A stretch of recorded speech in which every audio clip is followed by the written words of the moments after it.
The year is now 2025. The date on the calendar, August 11th, marks another year since the War of Northern Aggression concluded, not with a Union victory, but with a negotiated peace.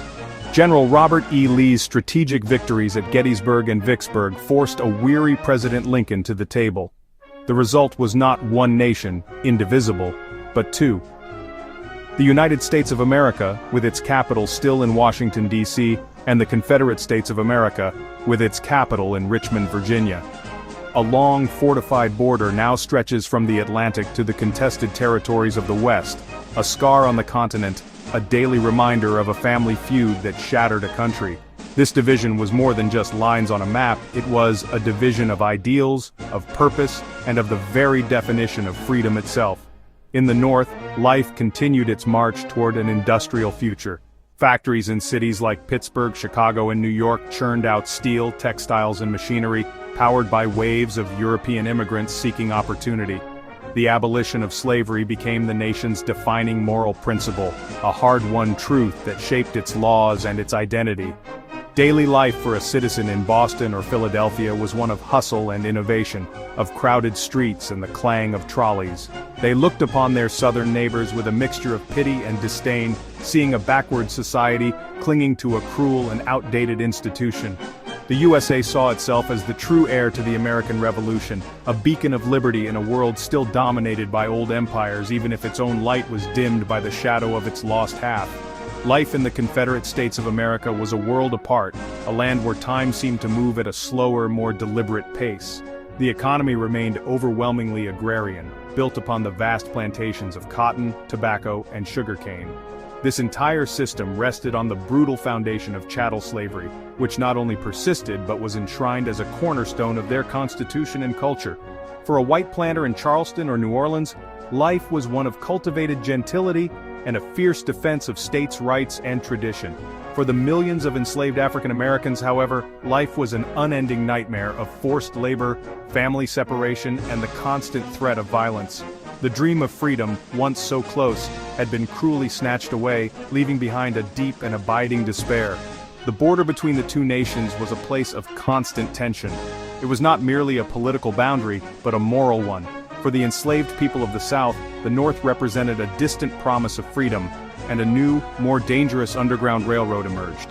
Escape attempts were met with brutal reprisals from Confederate patrols, and the U.S. was often reluctant to provoke its neighbor by harboring fugitives. The two Americas existed in a state of perpetual Cold War, their newspapers filled with propaganda, their politicians trading accusations, and their citizens raised to view those on the other side of the border not as former countrymen, but as foreign adversaries. The shared history and language only seemed to make the bitterness between them even deeper and more personal. The economic paths of the two Americas could not have been more different. The United States of America, embracing innovation and industrial capitalism, became a powerhouse of manufacturing.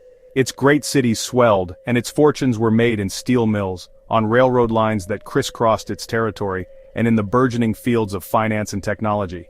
This industrial might allowed the USA to project power and influence, building a robust navy and trading with nations across the globe.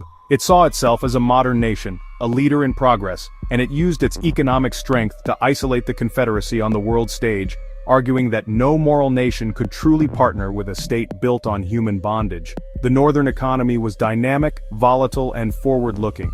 The Confederate States of America, in contrast, tethered its destiny to agriculture and slavery. The rallying cry of cotton is king became a self-fulfilling prophecy, but a limiting one. While European textile mills, particularly in Great Britain and France, remained dependent on southern cotton, this reliance created a fragile, one-crop economy. The CSA actively discouraged industrialization, fearing it would create a wage-earning urban class that might challenge the planter aristocracy's power. As a result, the South remained rural, technologically behind, and economically dependent on foreign powers for manufactured goods. This economic structure reinforced the rigid social hierarchy, ensuring that wealth and power remained concentrated in the hands of a small, land-owning elite. These economic realities dictated their foreign alliances.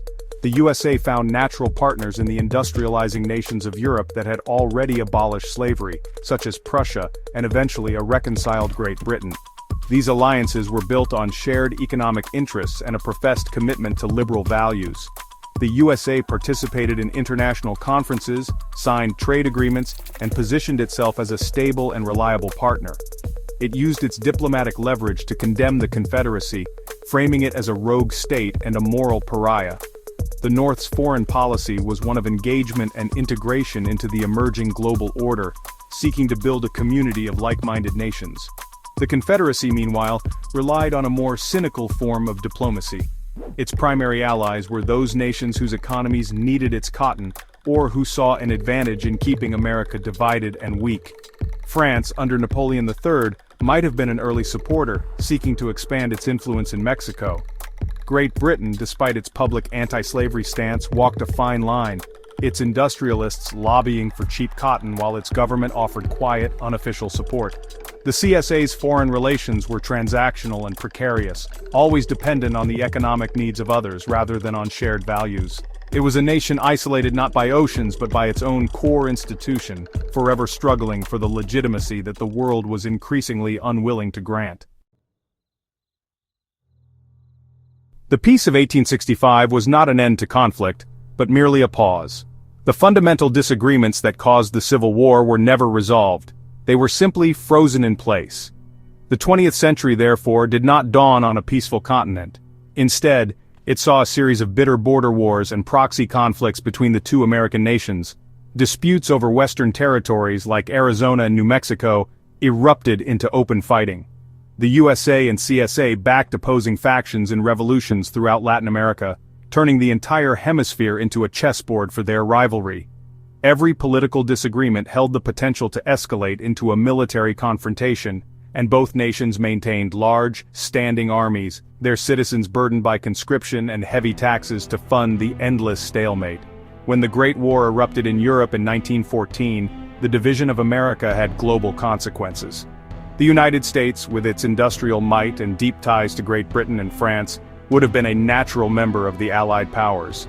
However, its entry was complicated and delayed by the Confederacy on its southern flank.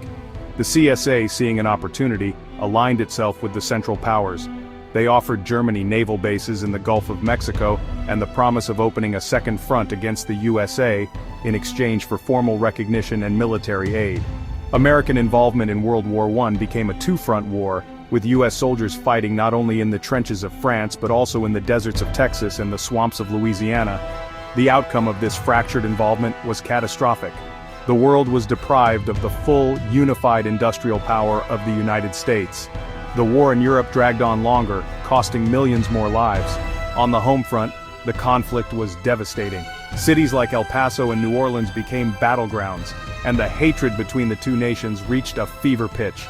A Confederate victory was never likely, but their alliance with Germany served its purpose. It bled the United States, distracted its military, and deepened the chasm of bitterness. The global balance of power was forever altered, as a weakened and divided America could not step onto the world stage with the same authority or moral clarity. In the decades that followed, this pattern would repeat itself. During the rise of fascism in the 1930s and the outbreak of World War II, a divided America was unable to present a united front against tyranny.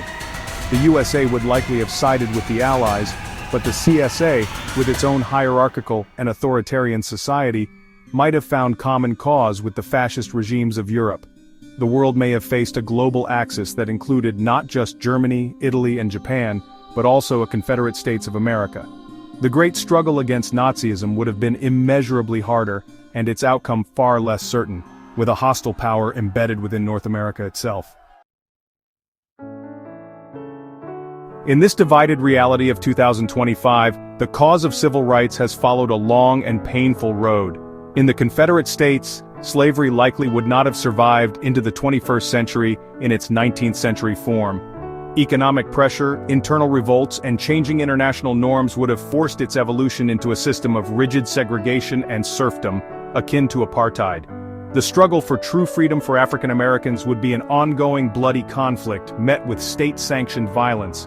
Heroes and martyrs would rise, their stories whispered in secret, but the path to equality would be a steep and treacherous mountain, with the summit nowhere in sight. Progress would be measured in inches, not miles. In the United States of America, the absence of the southern states would have accelerated some forms of social progress for its own citizens. Without the political opposition of Southern congressmen, reforms concerning labor rights, women's suffrage, and economic regulation may have passed much earlier. However, the nation would not be a utopia. The constant military threat from the South would foster a society steeped in nationalism and suspicion. The fight for racial justice within the North would still be a struggle, as prejudice does not respect borders, but it would have occurred within a legal framework that, at its core, recognized all men as created equal, a principle the Confederacy explicitly denied. The world would be a fundamentally different, and likely more dangerous place. A divided America would have meant a weaker response to the great evils of the 20th century. The leadership role that the unified United States played in shaping international institutions like the United Nations would be absent. The Cold War might have taken a darker turn, with the Soviet Union facing two competing, weaker American rivals to exploit. The very idea of a free world would be compromised, as one of its potential leaders would be a nation founded on the principle of slavery. The global struggle for democracy and human rights would have been deprived of its most powerful, if imperfect, champion. Yet even in this dark alternate timeline, one truth remains. History shows us that the human spirit has an immense capacity for resilience and an unquenchable thirst for justice. The fight for freedom would not have ended at Appomattox but would have continued in every generation. In the South, enslaved people and their descendants would never stop striving for their God-given rights. In the North, abolitionists and their heirs would continue to agitate against the moral stain on their border. The story of America, even when broken in two, is a testament to the fact that no matter the circumstance, no matter the setback, the work of forming a more perfect union, or unions, can never truly be abandoned. The arc of the moral universe is long, but it bends toward justice, even across the most fortified of borders.